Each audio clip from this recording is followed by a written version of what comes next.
All right, all right, all right. Let's get it cracking, y'all. Pastor Dixon here. Wishing everybody a good evening. A little something in the background called Fabulous. Hope everybody had a fabulous day. Let me get some folks tagged up right quick. Let the music play.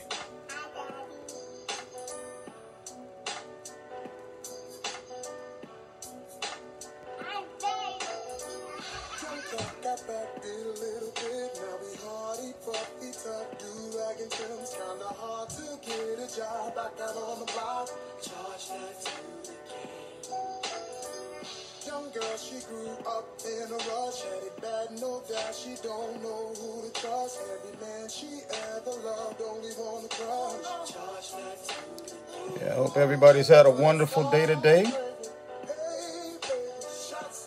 Thank y'all for tuning in. Please share this out so others who might want to hear this message tonight, be able to partake of it, ingest it. This is part 2. This is I'm picking up tonight on the message that I started the other day, where I talked about my life. What a roller coaster ride.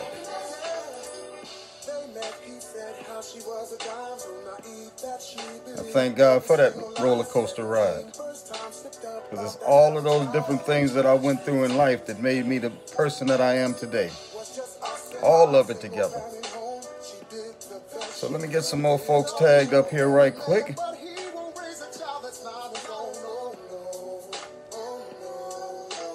Oops, I just hit somebody I wasn't supposed to. Sorry. Jean Saglow. We got love for y'all. I know I can't sing, y'all. I already know it. For sure. All right, what's going on? Good evening, good evening. Got a few people. What, B, what's up? What's up, Brandon? What's going on, brother? I see you. I saw you. Do your thing, for sure. Do your thing, because you do it with respect, and that's good. That's good. You know, that's a lot about what we are talking about right now is respect. How we respect ourselves and how that pours out into a community where we respect one another. But when we got people in so-called leadership positions and they are disrespectful toward one another, or they demonstrate that disrespect is all right, we can't expect another generation to come out and do what we're not modeling at all. So that's been the subject of what I started talking about the other day, and I'm going to pick up tonight talking about my life and Dem Crabs. Yeah, Dem Crabs. And again, I ain't talking about no crabs you eat, y'all. Deborah, what's going on? Corey, what's happening? We need to chop it up a little bit more, Corey, for sure. Sue, what's going on? Much love to you and Poppy and the family. Good to see you. Miss B, always a good to see you. Brother David, straight off of 37th place. Ida B. Wells in the projects. For sure. Low end for life. Let me shut this thing down right quick before the next song play. Because it will. I want to do it. Okay, I think I'm going to do this here. All right. They say there's more than one way to skin a cat. Okay. Greg Perry, what's going on? Greg, I'll be hitting you up soon because our first meeting of the board with the Democratic Black Caucus of South Carolina is going to be happening very soon, the Charleston County chapter. Let me just make that clear, because we got work to do between now and elections. We need to let a party know that we ain't nothing to be nothing to be played with, and we got some elected officials and those that are running for office that need to know the same thing. All right, and all right, good to see you. Yes. Arlatrice, what's going on? Puddin', how you doing? And again, thank you for inviting me up to Kings Tree. It was good to be back. I hadn't been there since May of 2016 when I was there for the anniversary of the Dr. King's visit there for the March to the Ballot. And no other better reason for me to be there than the other day standing on behalf of that young lady. Give me an update whenever you can, so that I can find out what else needs to be done, okay? That's for sure. Jackie, what's going on? Good to see you. I think we need to get together on something and find out what's going on, right? Sherry, how are you? Good to see you. All the way from Delaware in the house. Yes, yes. Much love to you and the family. Pastor, what's going on, Pastor Ravenel? Good to see you. Stedman. Wow. Wait till I tell Jazz and Shaw what's up. Okay. Good to see you, though. Been following you a bit for sure. Erica, what's going on? Yes, Erica, you always come up with that's for sure.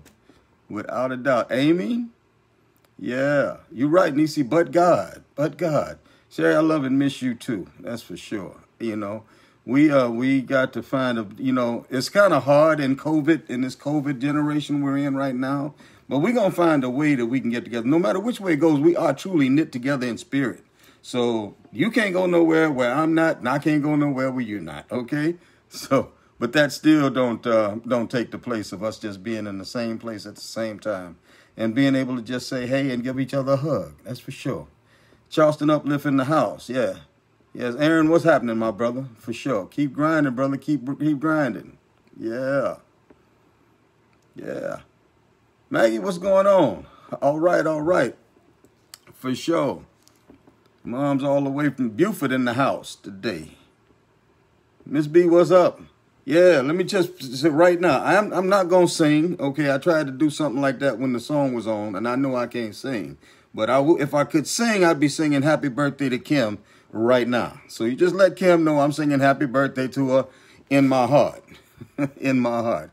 Diana, what's going on? Good to see you. We've been chatting with each other all day today. Big things coming.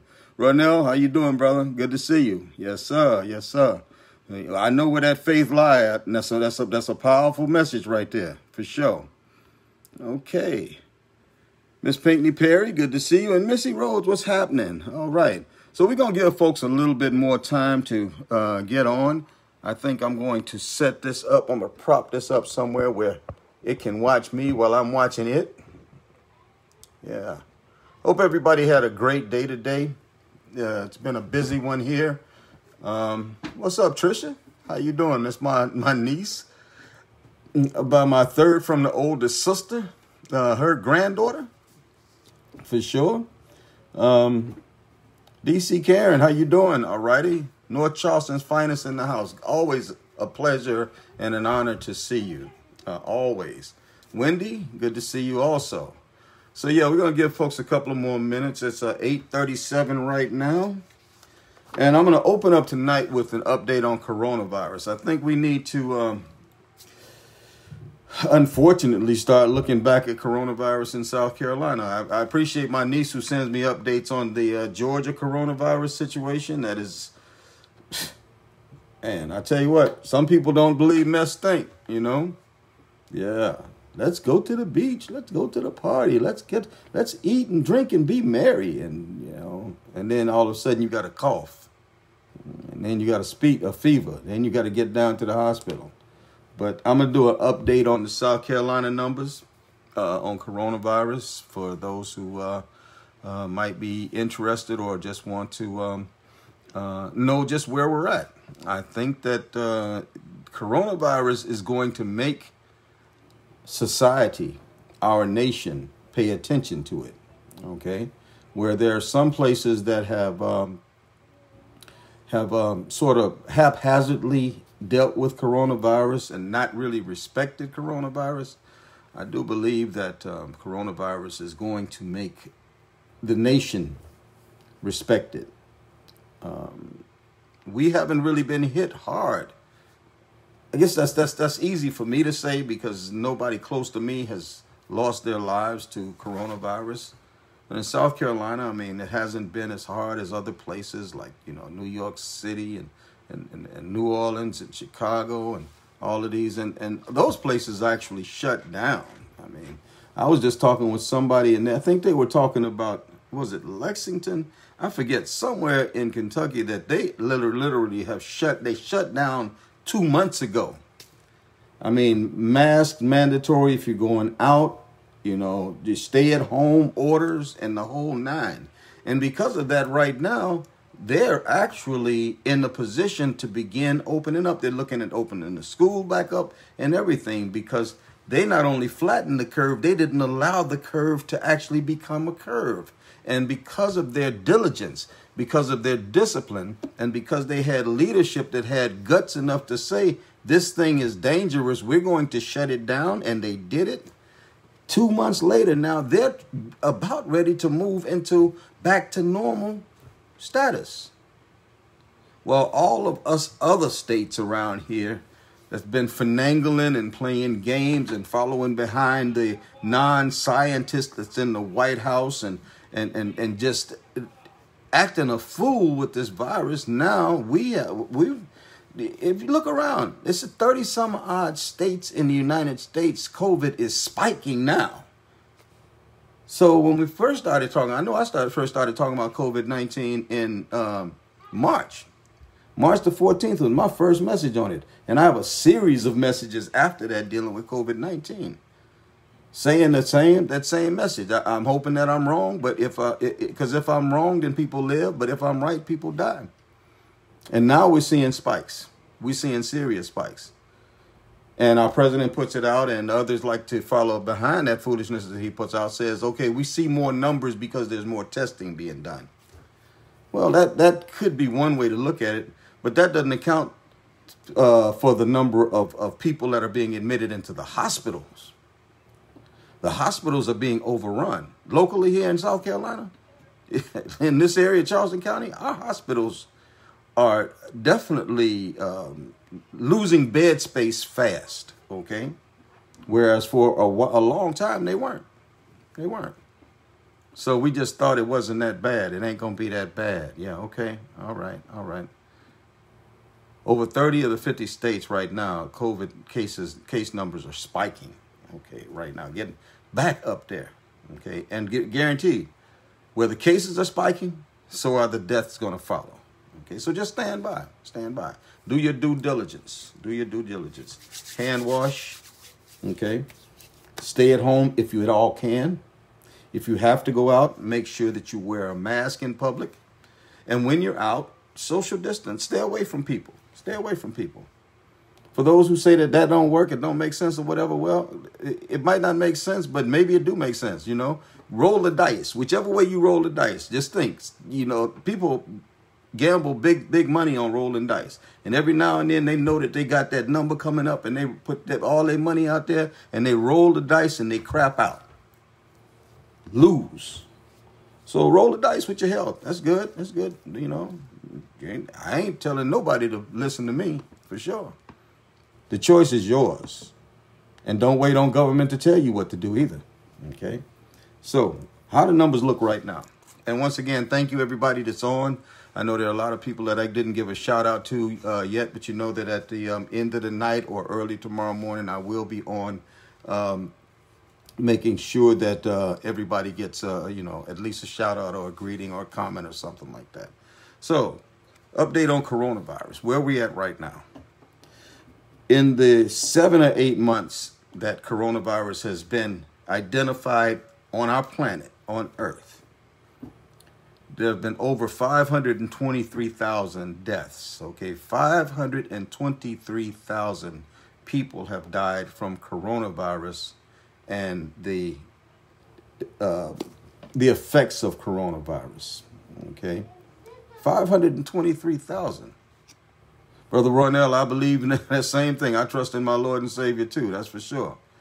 Sharon, good to see you. Yeah, common sense. That's all it is, for sure. That's crazy. 7 months now, 523,000 deaths, not cases, but tests. I think the number of cases are like over like 2 or 3 million or something like that. I don't even know. Okay.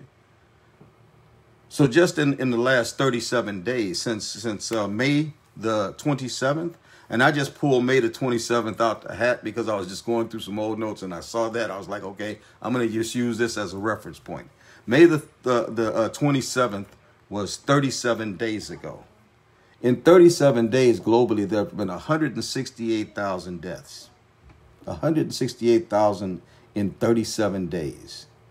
That's 4,500 deaths per day due to coronavirus. That's something serious. And you got people still out here don't feel like it's serious. Okay, it is to those people that have died, and to the families who have had to fight their emotions because they weren't able to go to the hospital and say goodbye to their loved one because their loved one died in quarantine with a nurse or a doctor who they didn't know with them when they left. Yeah, serious.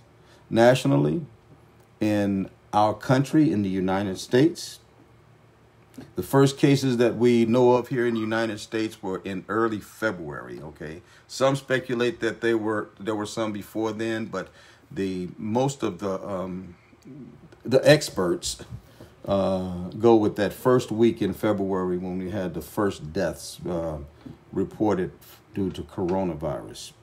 That was 5 months ago. So in 5 months in the United States, we've had 129,000 deaths, almost going on 130,000 deaths in 5 months. Okay, 5 months. What's that? 150 days. 129,000, almost 130. That's in that 37-day window since May 27th.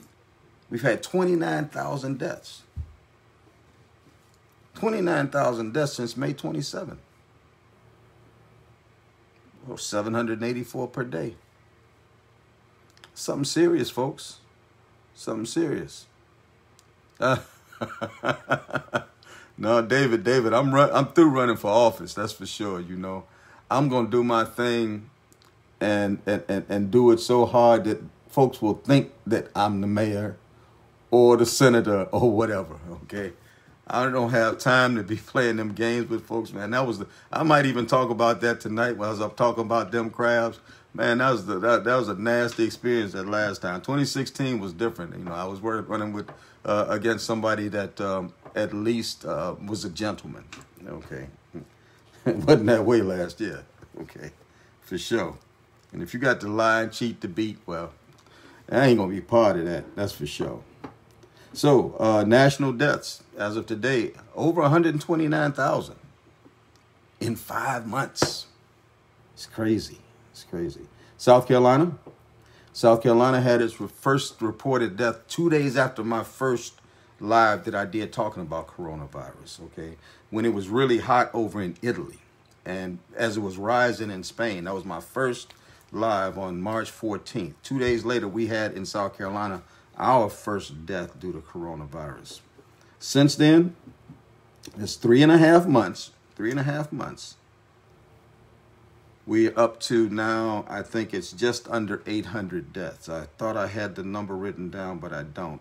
It's like, I think I saw at last point, 787 deaths in 3.5 months. 787.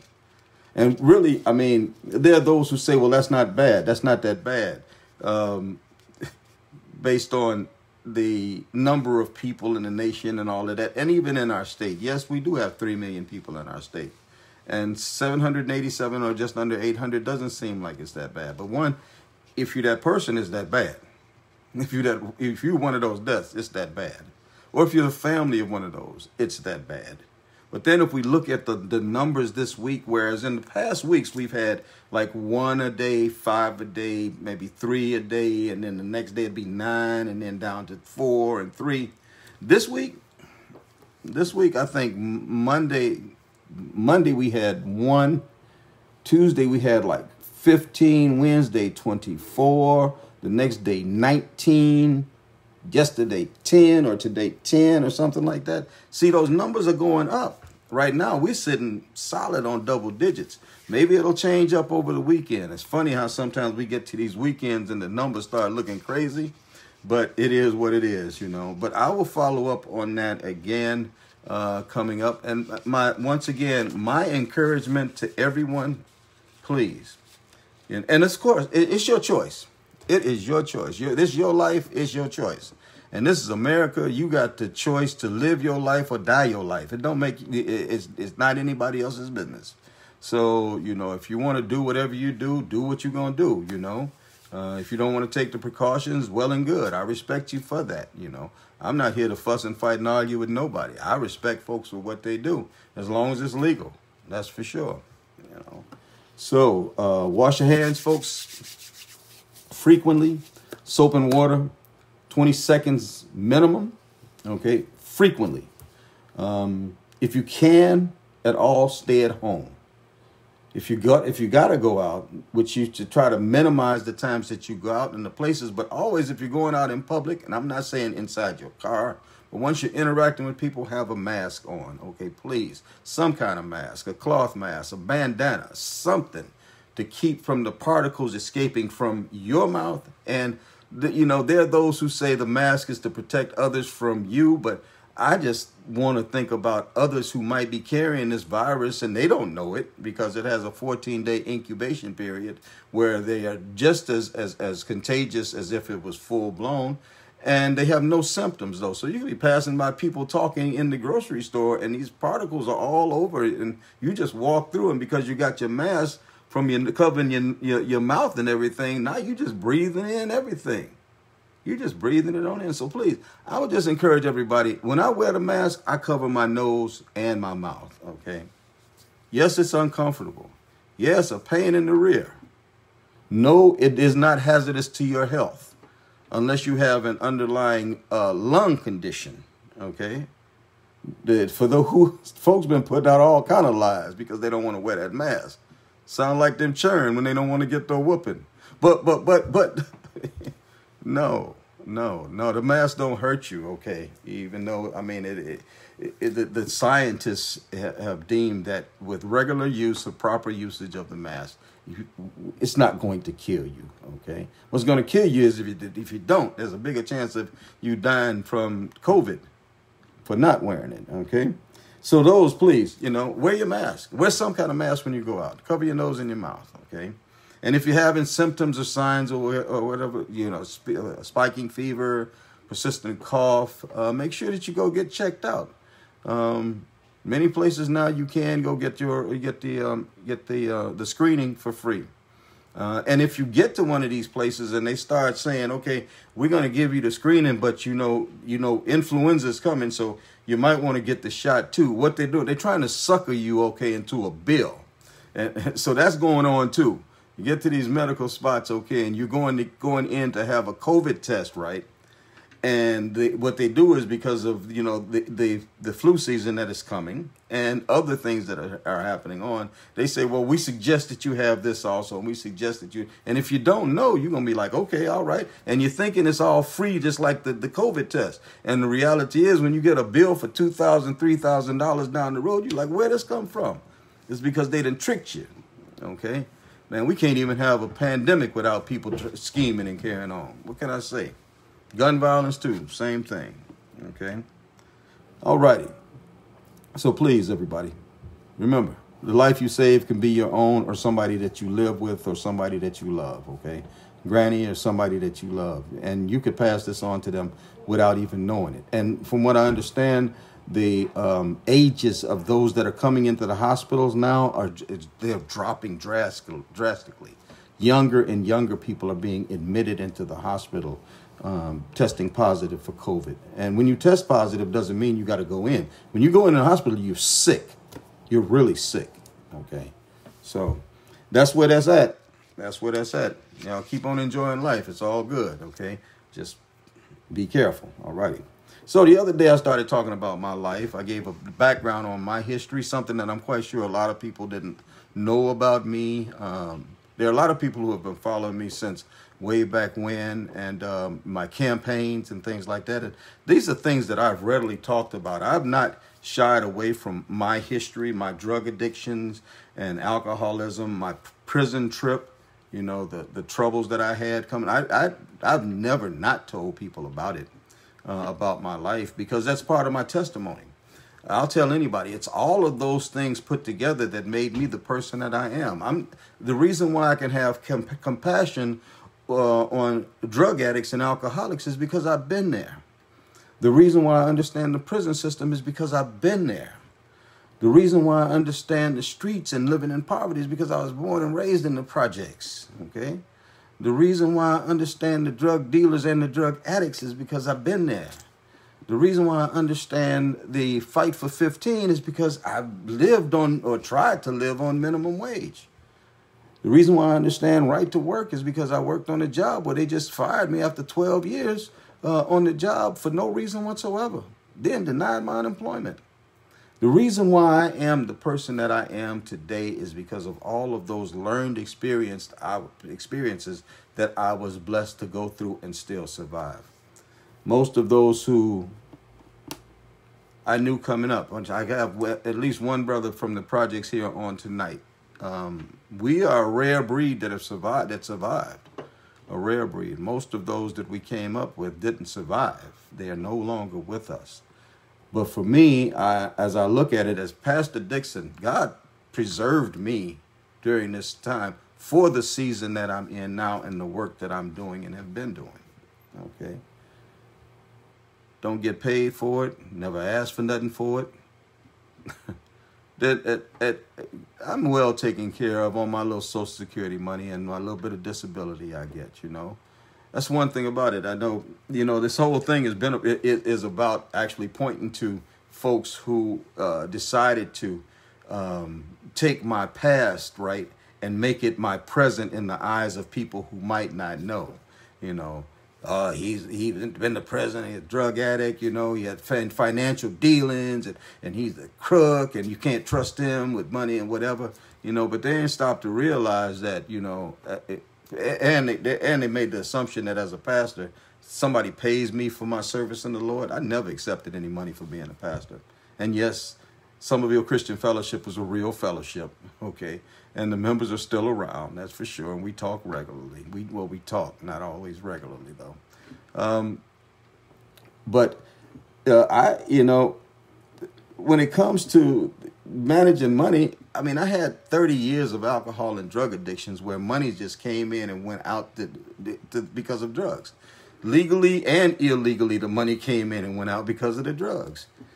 But once that shift came 19 years ago, man, I found out that even off a minimum wage, I could live a decent life if I just did the right thing with my money. My bills that I had before they terminated my employment suddenly, I paid them proudly. I was on time. My credit rating was really great, you know, at least until I walked in one day and somebody said, we're letting you go for no reason. And we don't have to even tell you why. We're just going to let you go. It's kind of hard to pay bills and then they blocked unemployment. It's kind of hard to keep up with your bills then. So that was another financial relapse right there. And had I not been that person that I am, the person that you all know, I might have gone back to doing the things that I did, but I didn't. See, those folks that have been fabricating this truth about me, they don't tell you that. They don't tell you that. They don't tell you how a person can manage off of $800 in Social Security and a little bit more than that for with disability to live a decent life and to afford to stay on the social justice battlefield without asking for anybody money or looking for anybody to give money. They don't tell you just to be able to budget that. It's a feat. It's an accomplishment, especially for somebody that couldn't hold $10, 10 minutes on alcohol and drugs, you know. So for those that have chosen to try to drag my name through the mud, you got the wrong one, for sure. And it's unfortunate that there are people out here who never stop to say, well, let me call up Pastor Dixon and see if this is true. Let me check this out, okay? But anybody knows me knows that, since I came out of prison in 2001, I hit the ground running. Like I said, I started working with some of everybody then. Folks from the Public Defender's Office and the College of Charleston people. I'm talking about professors and everything. And I don't know where, do-rag and all, do-rag and all, But I was blessed to be able to, first off, be accepted. And that's where a lot of folks began to understand the necessity of listening to the ex-offender's voice, because I was able to sit in their midst and to articulate to them the different things that they might not have heard prior to that from a firsthand standpoint. That's why I'll tell anybody in a heartbeat, when we're talking about these social justice issues, if we don't have the people with the experience sitting at the table, all we're doing is guessing at solutions. We need to talk to the people that have been there in order to figure out solutions to the problems that we have today, for sure. They do it with drug rehabilitation centers. Who do they get to facilitate drug programs?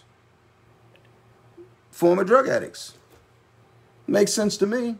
Those have been there and come out. Why is it that when we do talk about prison reform, we don't get people that's been up that road?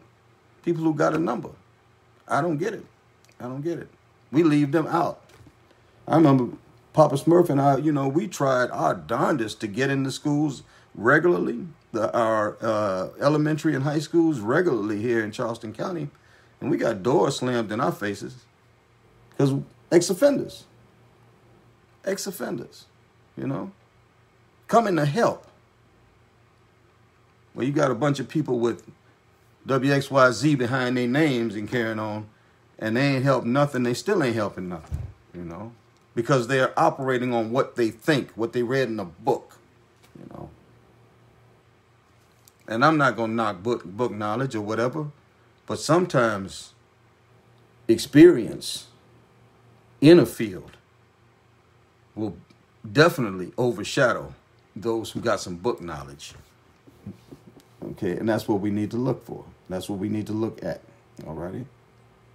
But it's pretty amazing. So my history since I came out of the prison system, and I talked about it the other day, and this is what those same folks who would like to talk crazy about me or whatever and try to convince people that I am my past today, people who don't know the body of work that I've done since 2000 and exiting the prison system, not even to mention the number of people that I met in the prison system that I was able to minister to, one of which was on here the other night, as a matter of fact. Just amazing. I don't know how God did that. He just worked that out, and that was just amazing. But in 2004, I founded Somerville Christian Fellowship, and it stayed into existence for 8 years, until the call to get back out in the streets to actually minister took me off from behind the pulpit, that four-wall ministry. My resume, all that stuff that happened in my BC days was the reason why I was brought on the path I was on, and I couldn't effectively deal with that inside of the church ministry. So I walked away from it, contrary to what that same big mouth says that that I retired from ministry. I don't think you ever retire from ministry. Maybe in church settings or denominations, but I'm not a denominational person. And I won't stop ministering to people. I won't stop shepherding people until I'm called home. I will be Pastor Dixon until I leave here, because that's my commission. That's my job. That's what I do. And it's a job that you don't get paid in the earthly realm, like the lies that were said about me. It's a job that you get paid in the heavenly realm. Okay. But yeah, I started Somerville Christian Fellowship in 2004.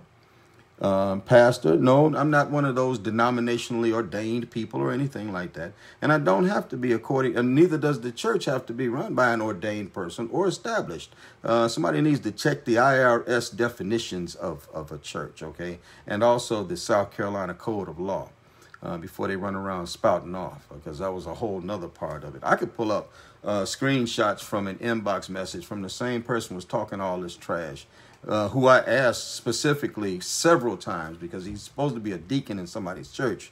And the word of God says that if you got a problem with somebody, take it to him and him alone. Don't blast it all around. Have a conversation about it, That's the first step. If that person hears you, then you've gained a friend. If he doesn't, then you can take it to everybody, okay?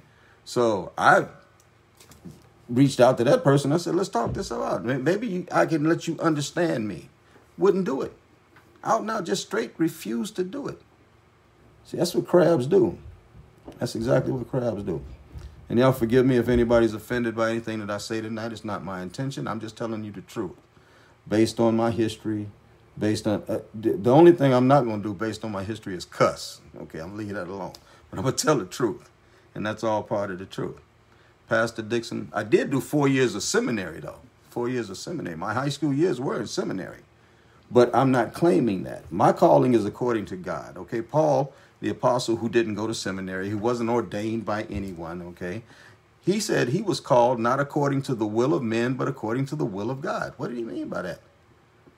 Not according to the will. In other words, he didn't have to be notified by somebody that he was accepted as a pastor or clergy. He said God ordained him. And the same for me. And there's no law that says it has to be any different. None whatsoever. And the work that I do as a pastor it only means a shepherd, someone who takes care of a flock. And that's what I've lived to do since 2001 when I came out of the prison system. And so far it's been a pretty good run doing so. Pretty good run doing so. And I'm going to do that until I leave here as Pastor Dixon. So I don't care what that other person was saying for sure. But I became involved in the South Carolina Reentry Initiative, which was a think tank for those who came together in order to try to figure out ways to reduce recidivism, people getting out of prison and staying out of prison. I was there for quite a few years, and ultimately that we changed the name to the South Carolina Crime Reduction Coalition, and ultimately I did become chairman of the board of directors for that organization. Okay. Later on, after I hit the streets, dealing with gun violence, and that's how the transition went. When I came out of the prison system, I started working in trying to reduce recidivism. It was a natural fit, okay? And then after I decided that it was time for me to walk away from that teaching ministry and get back into the streets, the first area that I started working in was trying to end gun violence down on the low end in North Charleston. Over time, the mission and the message changed from the understanding that Dr. King's phrase. I was reading letter from a Birmingham jail, and I kind of internalized the fact that Dr. King said that injustice anywhere is a threat to justice everywhere. And when I internalized that, he said, what affects one directly affects all indirectly. And at that time, like I said, I was working in trying to end gun violence and also still working in reducing recidivism. But I was like, wow, what affects one directly affects all indirectly. And I started to see the impact of an education or the lack of an education, how it had on the road, the school to prison pipeline, how folks wound up out in the streets or headed to prison or dead because of the lack of education. The lack of opportunity. I started seeing how that led to poverty conditions and not being able to make a decent wage to live off of. I started to see how without jobs and without benefits on a job, because the employers now learn that they don't have to pay you benefits as long as they keep you under 30 hours a week. So even though you're termed a full-time employee, they keep you under 30 hours a week so they don't have to pay you any benefits. But without benefits, you can't afford health care and you can't even afford to get sick.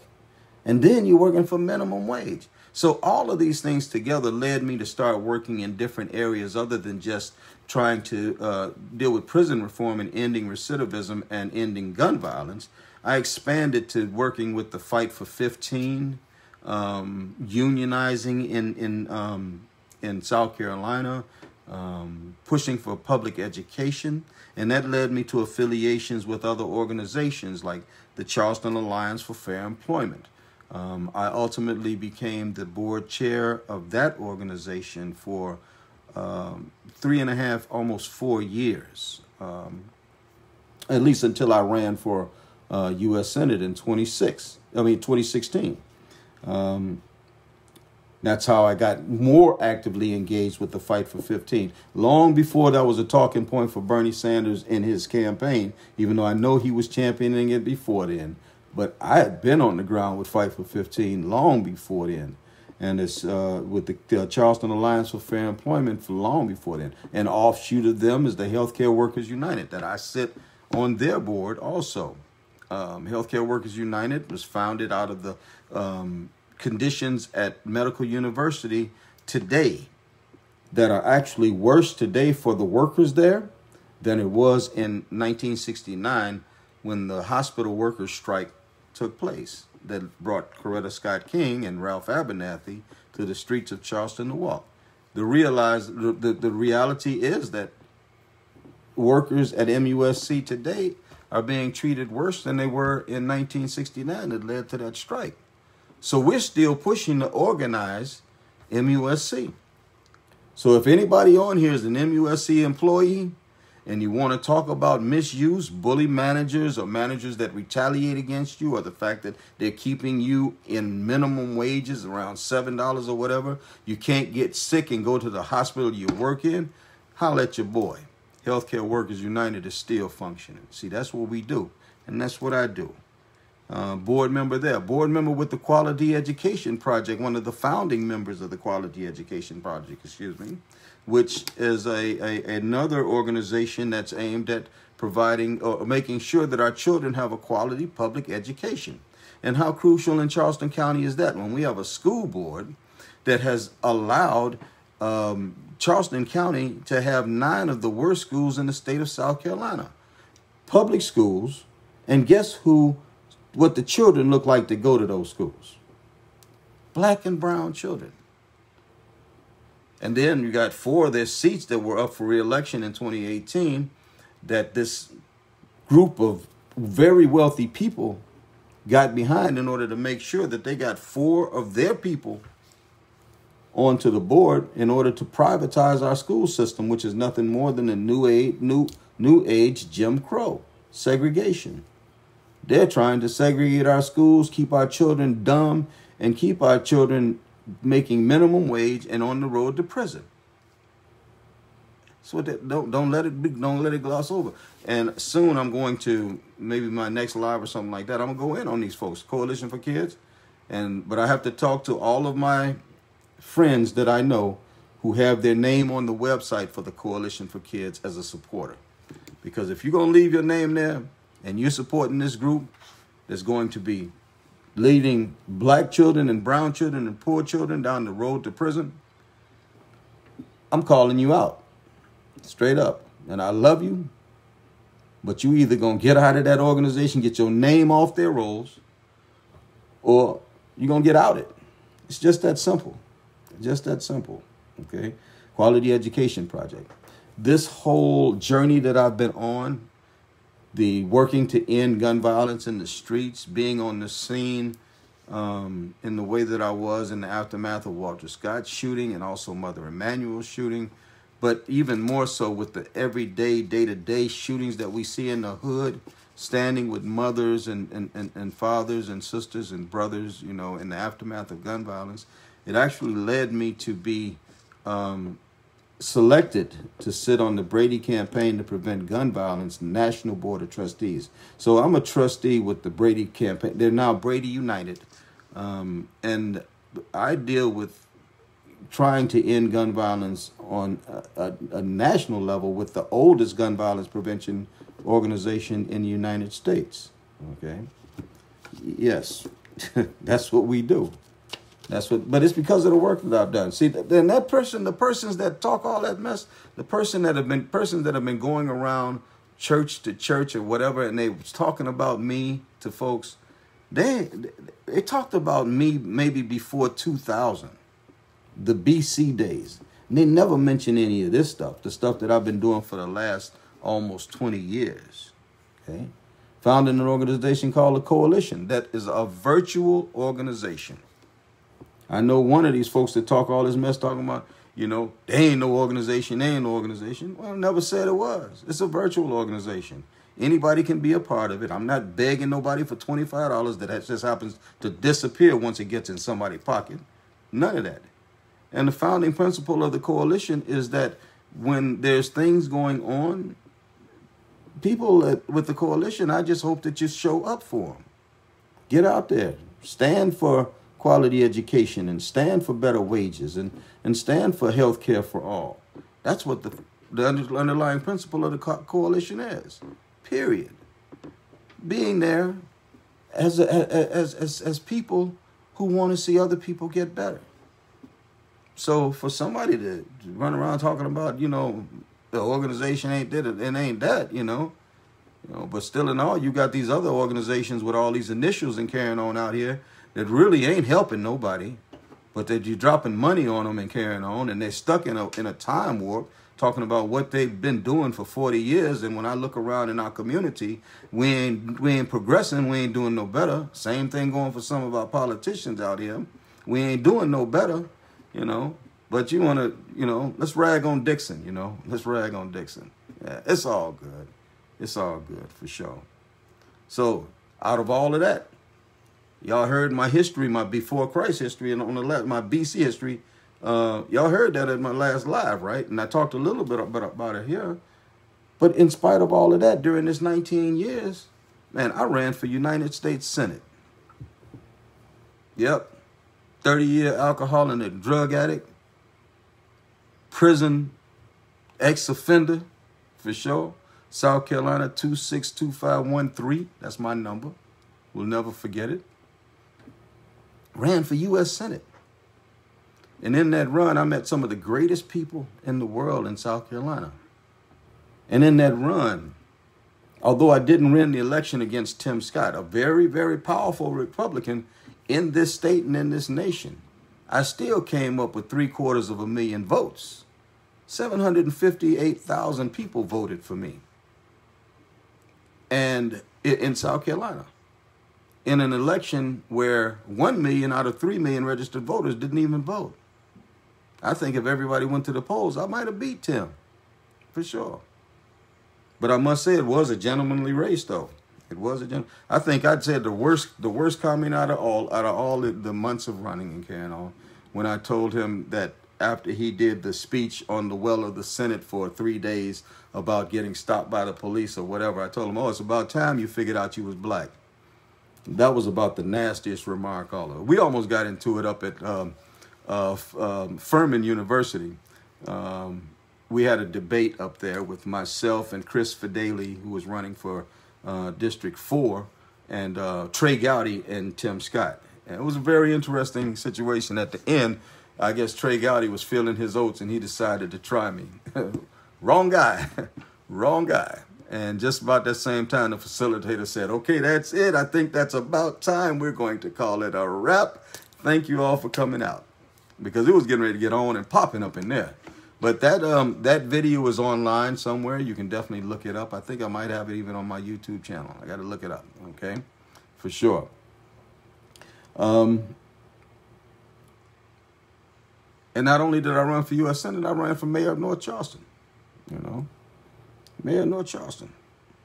So this guy that they're bad-mouthing and everything, this guy who is known throughout the states, especially the state of South Carolina, for being somebody that they can depend on when called, somebody that's not going to cheat them or lie to them, somebody who stakes his reputation on the work that he's done, and that reputation has never been tarnished. For those folks to do that, man, they're about some sorry individuals. Straight up. Sorry, Crabs, what they call them. I really, just for clarity's sake, I'm going to talk about why I ran in this last election. Because we had one of the opponents running who ran for that same seat in 2015 and didn't win. When that person came to me in 2015 and said he was running for mayor, and I had been working the streets for a long time, I had a problem with it because I had to ask him, who are you? You want me to support you, and I don't even know you. What have you done in the community? And but because I was under the mode of anybody but Summy and wanted Summy out of there in 2015, I got behind him and supported him. He wasn't my first choice then, but I still got behind him and supported him because he emerged as the leader at that time in the race, okay?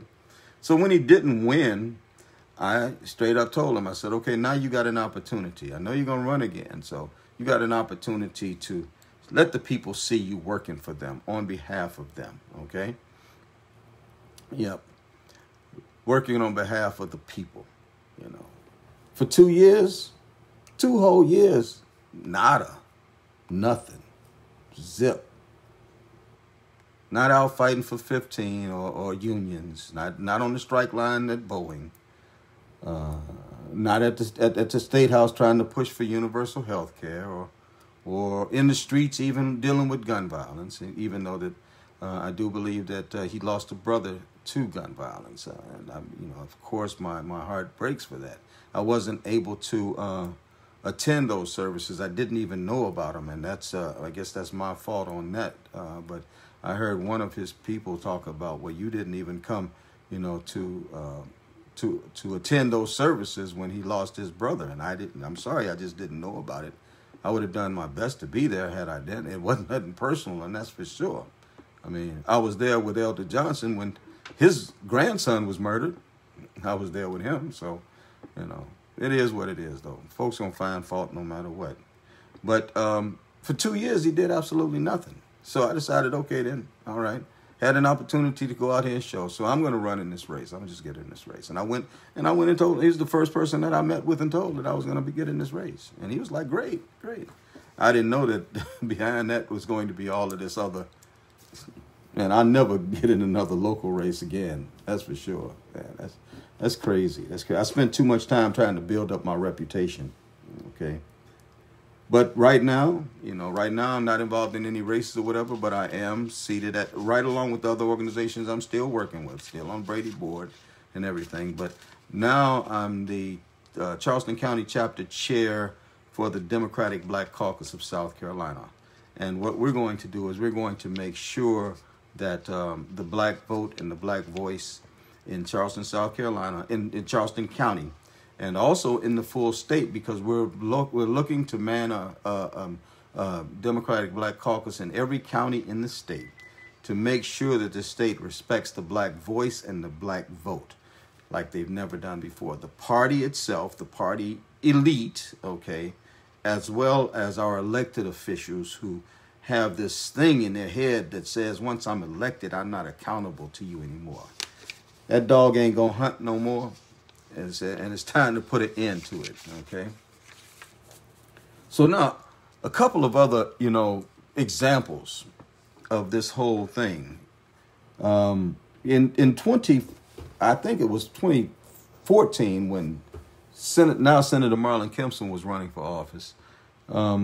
We had a rally, not with him. I asked him to be one of our speakers, and not because he was running for office, but it was in the aftermath of Trayvon Martin and dealing with the Stand Your Ground law, which is still in effect here in South Carolina. So we had a rally down at the Customs House, and I asked him to be one of the speakers, knowing his affiliation with Motley Rice, and he agreed. Not that he was there in an election capacity or a campaigning capacity or anything like that.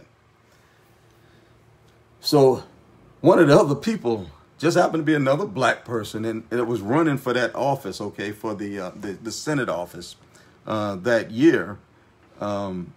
Decided that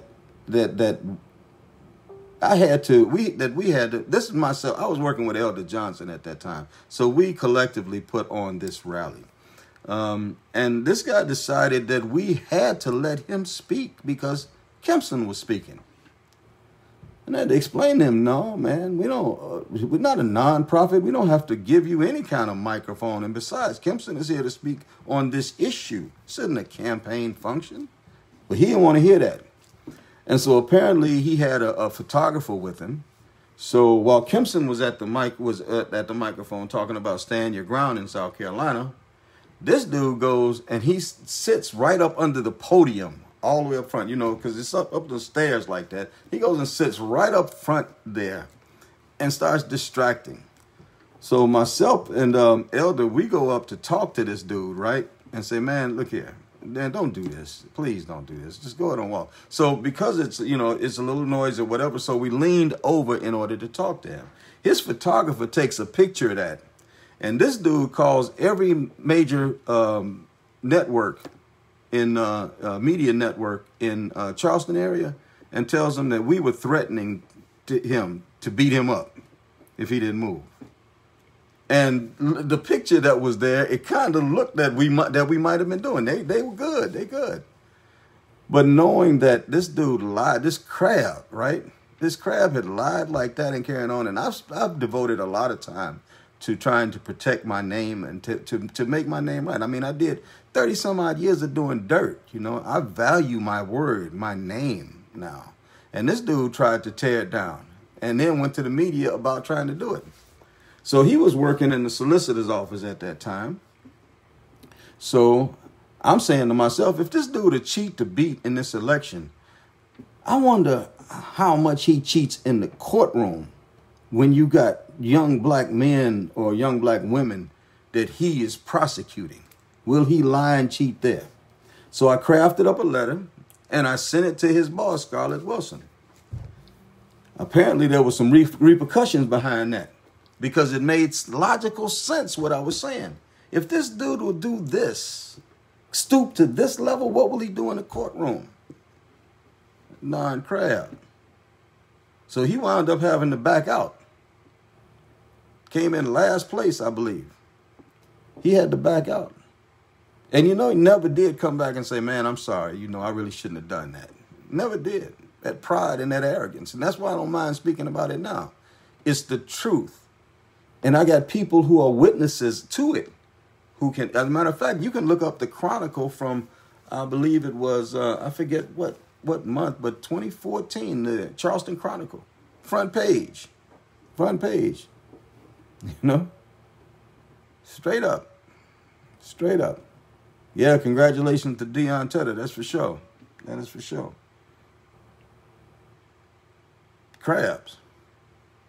Man, I've been drugged through the mud more ways than you can think. And, you know, I ain't one to really, you know, try to retaliate or nothing. I'm not trying to go back the way that I've been. And the scripture says that like a dog returns to his own vomit, does a fool return to his folly. But all these different situations, these same folks, they trying to drag me back to that life. And I ain't trying to be about that life no more. I done been called a buck dancing, boot licking Uncle Tom coon. I done been cussed out, told off and everything. And all I've ever tried to do is help folk around here. You know, I don't get it. I don't get it other than the fact that all I can see in all of this is different egos and arrogance and folks that have their own agenda. Hey, you say you remember that picture, huh? Yeah, that's the backstory to it. Yep, that's for sure. Tried to ruin my reputation. And I had to flip that script on him by telling the truth to the people that mattered. To his supervisor who believed the truth, for sure, you know. But man, yeah, I've been all of that, you know, and I never understood why, you know. And then as I moved into that mayoral campaign and it was said that I got paid by Mayor Summey to be in that race. And anybody who knows me knows how I have always consistently gone in on Mayor Summey. Consistently. I'm going to take some money from him. I ain't taking no money from nobody. Because I've always decided, you know, that's why as a fellowship, Somerville Christian Fellowship didn't file for a 501c3. Because the government can tell you what you can or can't say when you're a 501c3. And I decided I would never have my mouth tethered by the government. So how look, you tell me that tell other people that I took money from Summey in order to further split the vote or something like that. It's crazy as hell. Oh, excuse me. I'm sorry. I'm sorry. Crazy. It's crazy. It doesn't make sense. And that team, and this is Team Singletary, okay? Let there be no doubt about it, you know. When other people run against him, then they call him stuff like, and Deion Tedder will attest to this, you become a house nigger. Excuse me, a house Negro. I wasn't supposed to say that word. A house Negro. Because you're running against their candidate. You know, that's another form of crime against our color. No matter how upright the person is. If that person is running against their person, then you become all kind of names and all of this, and you working for somebody, or you getting paid off, and you a sellout and all that, because you stand on your own principles and not a follower behind somebody else. It's crazy. Same people, they talk about the failures of the past, but never talk about the successes of the present or the future. It's the whole thing. That's the whole thing. As far as I'm concerned, they're enemies of the state. They're enemies of the people, because it's all about them. It's all about where they're going to get to, or where they're trying to get to. And every time they try to get to, they get set down. They get set down. The unjust don't prosper. That's right, Nisi. They think they bullies, but some of us could care less about that bullying tactic. That's for sure. That's for sure. It's the same stuff that Donald Trump does. So what makes, because the person's skin color is black, makes them better than him? It's the exact same thing that him and his people do. Ain't no different. Ain't no different at all. But I even had one person that said I was jealous of them. And I'm not talking about in that Singletary camp or nothing like that. I'm not. I don't even know whether that was there. But I had somebody that said that I was jealous of them. But you've heard the body of work that I've done. And that's only a small portion of the body of work that I've done for the last almost 20 years, right? What I got to be jealous of? Let's add to that I got a wife of 37 years. We've been together 43 years. My wife is older than, we've been together longer than the person that said this has been alive. In a society that says that black marriages don't work, my wife and I have been together. We got 2 children. Both of our children are college grads. And both of our college grad children have married college grads. One married a PhD.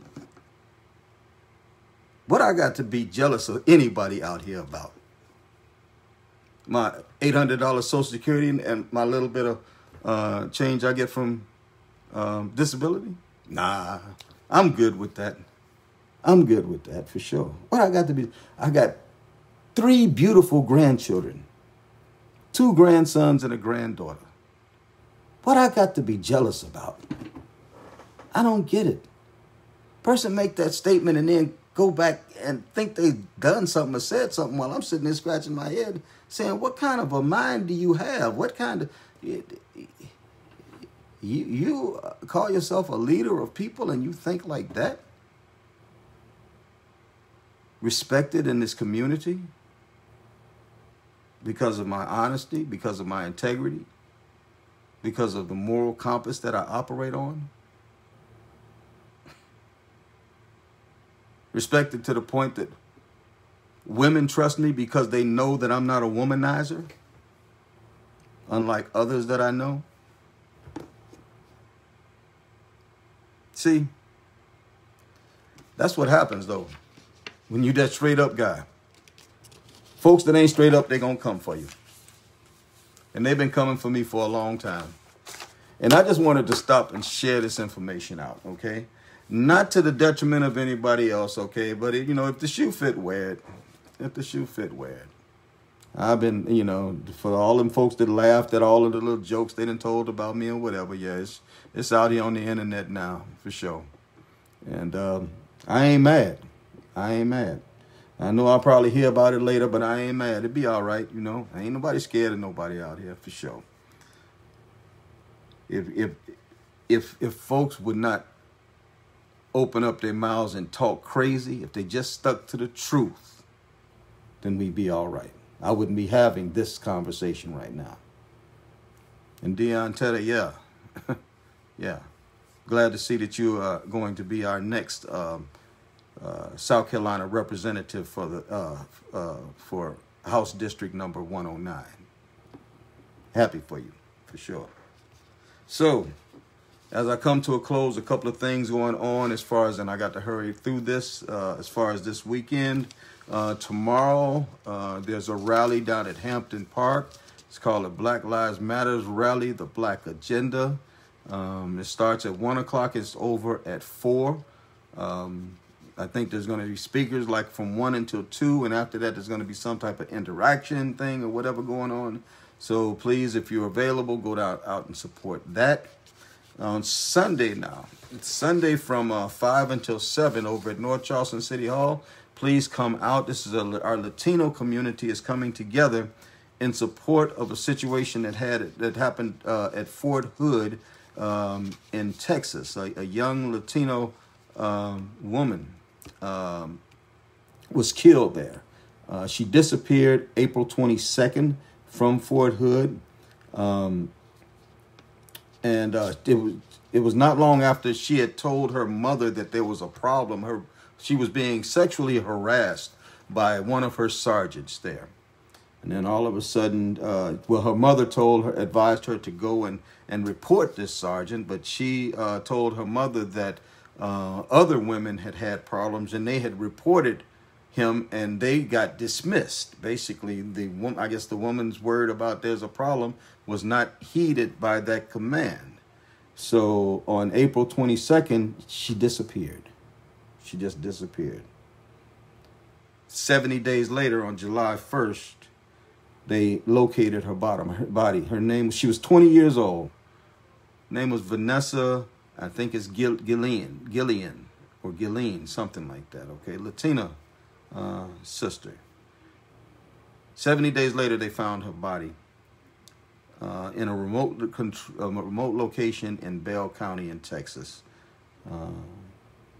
It had been dismembered, cut up, as they say, and it's too gruesome to even talk about, okay? And then when the authorities confronted old dude, right, about her death, dude pulled out a gun and killed himself, okay? So on Sunday from 5 o'clock until 7, in conjunction with rallies that are going on around the states, our Latino community is going to come together in order to honor her and remember her, and then to have prayer. So there will be a few speakers on Sunday. So please come out to City Hall, North Charleston City Hall. We'll be out in the lot. Shout out to Chief Reggie Burgess and to Mayor Summey for opening up the door for us to utilize the space. Come out, come in peace, and let's show some love, okay? Because what affects one directly affects all indirectly. Whatever affects our Latino community affects our African-American community. Whatever affects the black community affects the white community, and the white community, the red community. The red community, the yellow community. So we all need to come together. And this is one of those times nationally, this girl did not have to die like that. And it's crazy that we live in a world like that. So we need to start working together. We need to start operating together.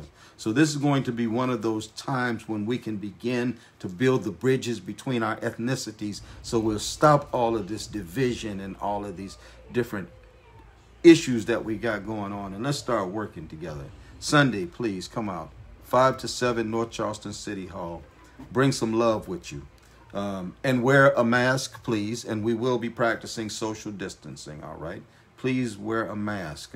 We will be definitely offering, if we have them, masks to those who might not have them. But please, put something on your face. Come on now. Work with us. Build the bridges. That's right. That's right, Kat. We interconnected. We are. That's right, Faye. We all in this together. The messages here are beautiful. They're beautiful. So in closing, and beautiful, okay? Beautiful. This is what I want to talk about right quick as I close. Some say it says Makeba, M-A-K-E-B-A. Others say Makaba. Okay, I heard an older gentleman call it Makaba. And this is in closing, I just want to put it out about Makaba. First off, this is my son-in-law's brand, okay? Yeah, that was a shameless plug. Okay, y'all get over it. Holla at Shasha Stedman. But Makaba, what is it about? What is it about? It's about what really is the antithesis, the opposite of those folks that I'm talking about. Those people who are more concerned about themselves and where they're going than they are the good of the community. Makaba or Makiba is about a state or a place where an individual gets to, and it's about selflessness and about community and about real love for one another. Let me read it off, okay? Makaba or Makiba is a unique name for an incredibly special person. Someone that cannot be found anywhere else and no one can mimic. Someone who is an excellent friend. Makaba represents the absolute best a person can be. Makaba is a person who is unselfish and understanding. Someone who may get lost in the darkness, but only long enough to bring in the light. Makaba is someone who has the ability to soothe and calm a person in distress. Someone who deserves everything he or she desires without second thoughts, and the best of the best and nothing less.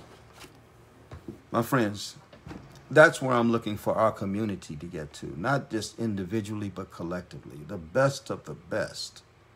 Real friends, not friends who talk behind others' backs and try to tear each other down in order to build oneself up. Not those fake friends. No, but real friends. People who love one another and love community enough to be honest with each other and to receive honestly with each other and not invent lies in order to tear other people down. That's what I'm trying to work for. Makaba or Makiba, whichever you want, no matter which one it is. Those 6 little letters can change the world. It can change North Charleston. It can change Charleston and the Low Country and South Carolina. We can truly overcome in that spirit, the spirit of excellence, the spirit of authority that doesn't allow wrongdoing to thrive, the spirit that says, just as when one of those who talked crazy decided to post a lie one day a few months ago, or right after the election, and so many people chimed in on that and said, "You lying about Dixon." Don't even start that. Don't even start that. That's how we correct the situation we're in. We own it, and then we stand up for it, for what's true, what's right, and what's just, and what's real love. And I do believe, folks, without a doubt, I do believe that we can do that. We have the power to create and resurrect the spirit of Makaba within our communities and within ourselves. And why do I know that? Because as I've looked down my feed with all of the names that have come in here, and 99% of those names are people who already possess the spirit of Makaba. You all are excellent folks, the best of the best. And I'm so happy that my news feed doesn't get darkened by those spirits or demons or whatever you want to call them, who want to wallow in misery and try to make everyone around them miserable also. So, as I close out now, been a little bit longer than an hour, I want to just thank everybody. If you're available to come out tomorrow, well and good. But if you can really make it out on Sunday, please come and see myself. Diana Salazar is co-hosting this along myself. I'm so honored and blessed that she would call me to work together. We've collaborated before, and she knows that my heart is to bridge the gap between the ethnicities, that we are one family, that we are one unit, that from one blood, all mankind was made. And until we start working like that, we'll never see the greatness that we'll never see Makaba until we start working like from one blood came all of the nations of the world. It's time for us to turn that. You and I, we can do that. We can do that. You and me. So tonight, again, thank you all. Hug your babies. Tell somebody you love them. I need to call some people myself and tell them, in spite of whatever, I love you. As a matter of fact, not even add them extra words in spite of. No, just I love you. And there's nothing you can do about it. Tell somebody. Let somebody know. And until the next time, I love each and every one of you. And there's absolutely nothing you can do about it. Y'all take care. Pastor's out. Peace.